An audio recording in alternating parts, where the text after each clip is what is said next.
Hey les bambing, j'espère que vous allez bien, en tout cas moi ça va nickel. On se retrouve aujourd'hui pour une nouvelle vidéo sur les championnats européens, Liga, Serie A et Championship des deux anglaises qui vont se dérouler entre le 14 et le 16 mars avec 12 matchs au programme. En Liga, Las Palmas contre Alaves, Villarreal contre le Real Madrid, Séville contre l'Athletic Bilbao et l'Atlético de Madrid contre Barcelone. Très gros choc dans les trois premiers du classement. Serie A, Venise contre Naples, Bologne contre la Lazio de Rome, la Fiorentina contre la Juventus de Turin, deux équipes qui se hait au plus haut point, et l'Atalanta de Bergame contre l'Inter de Milan. Et énorme choc en perspective, peut-être la première place en jeu. Et pour finir la Championship, Queen's Park Rangers contre Leeds, Coventry contre Sunderland, Swansea contre Burnley et enfin le derby de Sheffield, Sheffield Wednesday contre Sheffield United. Voilà, n'hésitez pas à venir nous rejoindre sur le site et puis les réseaux sociaux, tout est à l'écran et en description. N'hésitez surtout pas à mettre vos pronostics, vos critiques positives ou négatives, votre petit pouce qui va bien pour faire monter la vidéo le plus haut possible. Et n'oubliez surtout pas de nous rejoindre, on a dépassé les 19 400. Merci encore. On attaque par la Liga et d'abord le classement où actuellement le FC Barcelone est en tête, mais à égalité avec le Real Madrid, mais avec un match en moins. 57 unités tous les deux. Troisième l'Atlético de Madrid avec 56 points. Quatrième l'Athletic Bilbao avec 49. Et cinquième Villarreal avec 44 unités. En fin de classement, trois équipes sont relégables. Alaves 18e avec 26 unités, 19e Las Palmas avec 24 et 20e dernier Valladolid avec 16 unités seulement. Et on commence par un match de mal classé Las Palmas contre Alaves, le 19e qui accueille le 18e. 2 points d'écart seulement entre les deux équipes. Elles se battent bien entendu pour ne pas descendre. Elles ne sont qu'à un point de Leganés qui est le premier non relégable. Et quand on voit les derniers résultats, Alaves s'en sort un peu mieux car ils viennent de battre Villarreal à la maison et on fait 2 matchs nuls et une défaite sur les 4 dernières rencontres. Donc plutôt intéressant. Par contre, Las Palmas, c'est plutôt la chute libre. À part le match nul contre Valladolid, le dernier, ils n'ont plus gagné depuis bien longtemps. La dernière victoire était contre l'Espanyol de Barcelone le 22 décembre. Donc, sur 2025, c'est totalement catastrophique. Surtout que sur cette période-là, ils avaient réussi à battre Barcelone, avaient battu déjà Valladolid, s'étaient imposés en Coupe du Roi et également avaient fait un match nul à Real Sociedad. Mais donc, depuis ces 10 matchs consécutifs, sans victoire. Et sur cette rencontre, je verrai un match nul, un but partout, mais avec le away no bet et le match nul remboursé, 6 victoires de Alaves à l'extérieur et une cote à 1,83. Et on continue avec Villarreal contre le Real Madrid, le 5e qui accueille le second. Il y a quand même 13 points d'écart entre les deux formations. Villarreal est actuellement sur une défaite à Alaves, je viens de le dire juste avant. Pourtant, juste avant, ils avaient tout de même enchaîné 6 matchs consécutifs sans défaite, ayant des résultats plutôt intéressants comme le match nul à l'Atlético de Madrid et également des matchs contre des équipes en difficulté qui leur ont permis donc d'être toujours dans les 5 premiers. Ils vont jouer contre le Real Madrid qui vient d'éliminer l'Atlético de Madrid sur un match très tendu où ils ont réussi à gagner au penalty après avoir perdu 1-0 lors des 120 premières minutes. Il reste actuellement sur le résultat très intéressant. Une seule défaite stricte au Betis de Séville, mais 4 victoires quand même sur les 5 derniers matchs. On pourra noter quand même qu'ils ont quelques absences en défense et que leur jeu offensif n'est pas vraiment au top. Il a été beaucoup mieux à un moment de la saison. Mais sur ce match-là, je verrai un 2 buts partout avec le away no bet et le match nul remboursé. C'est victoire du Real à l'extérieur et une cote à 2,09. On poursuit avec Séville contre l'Athletic Bilbao, le 10e qui rencontre le 4e, 13 points d'écart entre les deux formations. Les Sévillans sont donc 10e grâce à leurs 4 matchs sans défaite, 2 victoires à l'extérieur et 2 matchs nuls contre Mallorca contre le Rayo Vallecano. On peut noter qu'ils n'ont perdu qu'une seule fois sur les 9 derniers matchs, toutes compétitions confondues, donc c'est plutôt intéressant. Mais ils vont jouer contre les Basques qui viennent de sortir l'AS Roma en Ligue Europa. Ils sont qualifiés pour les quarts de finale. Ils sont actuellement 4e en championnat, donc qualifiés pour la C1 directement.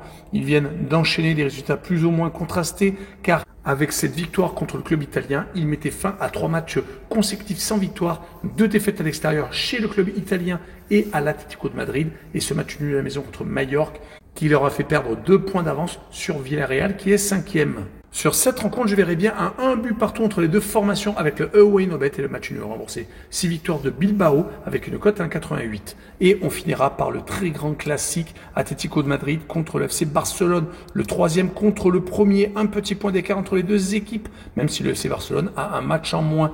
L'Atlético de Madrid a tout de même perdu très gros dans cette élimination contre le Real Madrid car ils espéraient aller en quart de finale ayant réussi à refaire leur retard lors du match retour, mais finalement ils ont perdu au penalty alors qu'un penalty a été annulé aux dépens d'Alvarez qui a fait un double contact, mais un autre penalty a été loupé. En tout cas, le Real s'est une fois de plus imposé. Il s'était déjà imposé 2-1 contre l'Atlético le 4 mars. En tout cas, ça fait 3 défaites consécutives car ils ont perdu à Retafe alors qu'ils menaient 1-0 et se sont fait totalement retourner après un rouge à la 87e minute et 2 buts donc dans les toutes dernières minutes.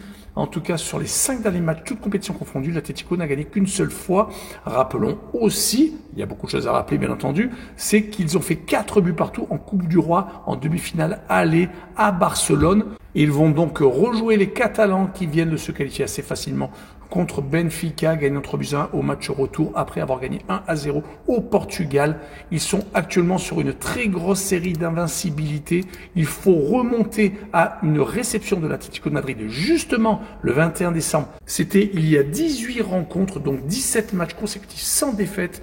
D'ailleurs, ils sont premiers, ont donc un match en retard et ils espèrent augmenter leur avance sur l'Atlético de Madrid et ne pas se faire dépasser par le Real Madrid. Mais quand on voit que le FC Barcelone, sur les 10 derniers matchs, toutes compétitions confondues, hors de leur base, ont gagné quand même à 9 reprises.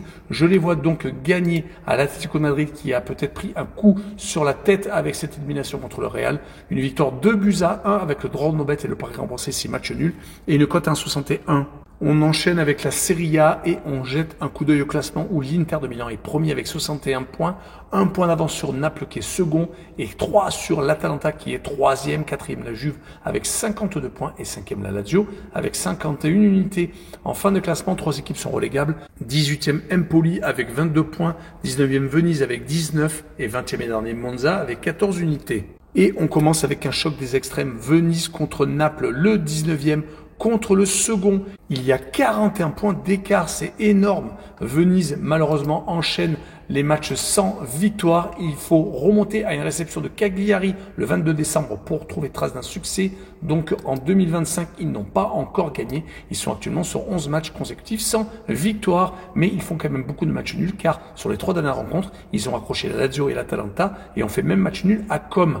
Du côté par contre de Naples, ils ont repris le chemin du succès battant la Fiorentina alors que juste avant, ils avaient enchaîné 5 matchs consécutifs sans victoire avec 4 partages de points quand même, mais une défaite un peu surprise à Com. Rappelons tout de même qu'ils ont accroché la Lazio, qu'ils ont également fait match nul contre l'Inter de Milan.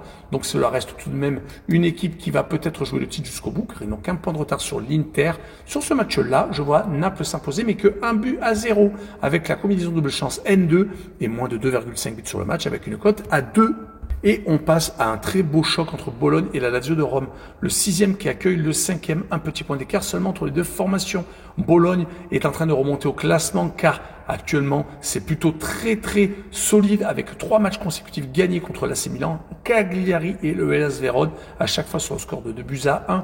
Une défaite tout de même sur les 5 derniers matchs, c'était à Parme 2-0 car c'était d'ailleurs le seul revers sur les 14 derniers matchs, toutes compétitions confondues. Du côté de la Lazio, 4 matchs sans défaite, 2 matchs nuls consécutifs contre l'Udinese et ils sont passés de justesse pour accéder au quart de finale de l'Europa League car ils ont fait 1 but partout contre le Viktoria Pilsen. Rappelons qu'au match aller, ils avaient gagné en République tchèque 2-1 alors qu'ils étaient à 10 et marquant un but en toute fin de temps additionnel sur un but magnifique de Isaksen. En tout cas, la Lazio avait réussi à gagner 2 matchs très importants dans un au Milan AC qui montrent quand même leur solidité, mais je vois quand même Bologne s'imposer 2-1 à la maison avec le droit au no bet et le pari remboursé 6 matchs nuls, une cote à 1,66. Le match suivant est la Fiorentina contre la Juventus de Turin, 2 équipes qui se hait. La Fiorentina est 8e alors que la Juve est 4e. Il n'y a que 7 points d'écart entre les deux équipes, mais la Fiorentina vient de se qualifier pour les quarts de finale de l'Europa League Conférence, éliminant le Panathinaikos Athènes, renversant la situation. Après avoir perdu 3-2 en Grèce, ils ont gagné 3-1, mais c'est que 2 victoires sur les 5 derniers matchs, toutes compétitions confondues. En Serie A, les résultats sont beaucoup moins bien, c'est même catastrophique ces dernières semaines, car après avoir étrillé l'Inter de Milan 3-0, ils viennent d'enchaîner 4 défaites et une seule victoire contre Lecce, une équipe mal en point. Ils vont jouer contre la Juve qui sort d'une humiliation à la maison contre l'Atalanta de Bergame 4-0. Ils venaient pourtant d'enchaîner 5 succès consécutifs, dont 3 clean sheets et une victoire contre l'Inter de Milan 1-0. Et sur cette rencontre, j'ai envie de mettre le 1 but partout, car sur les 4 dernières confrontations entre les deux clubs, il y a eu 3 matchs nuls, et je verrai le away no bet et le match nul remboursé 6 victoires de la Juve à l'extérieur, et une cote 1,75. On finira l'Italie avec l'Atalanta de Bergame contre l'Inter de Milan, le 3e contre le 1er. 3 petits points d'écart. L'Atalanta vient d'étrier la Juventus de Turin. D'ailleurs, en Serie A, sur les 3 derniers déplacements, ils ont marqué 14 buts, 5 mis au Hellas Vérone, 5 à Empoli et donc 4 à la Vieille Dame. Ils sont d'ailleurs invaincus depuis 12 déplacements en Serie A. Par contre, à la maison, ce n'est plus du tout la même chose. Certes, ils ne perdent pas beaucoup, une seule défaite sur les 5 dernières réceptions, mais 4 matchs nuls contre la Juve, le Torino, Cagliari et Venise, et perdant contre Naples. Du côté de l'Inter, une qualification pour les quarts de finale de la C1 après avoir éliminé le Feyenoord Rotterdam gagnant à l'aller et au retour. Ils vont jouer bientôt d'ailleurs contre le Bayern de Munich. Et quand on voit les dernières rencontres, on voit que l'Inter a redressé la barre après les 2 défaites contre la Fiorentina et la Juve courant février. Ils viennent de remporter 5 rencontres et de faire qu'un seul petit match nul. Mais sur cette rencontre, j'ai envie de voir l'Inter de Milan s'imposer 2-1 en déplacement avec la double chance N2 et une cote à 1,54. Et on finira avec la Championship. On jette d'abord un coup d'œil au classement où Leeds est en tête avec 79 points. Deuxième Sheffield United avec 77. Troisième Burnley avec 75. Quatrième Sunderland avec 69. Et largué derrière, le 5e a déjà 13 points de retard sur donc le 4e, c'est West Bromwich Albion. Derrière, les 3 derniers relégués sont pour l'instant Derby County 22e avec 35 points. 23e Luton Town avec 34. Et 24e et dernier Plymouth pour l'instant avec 33 points.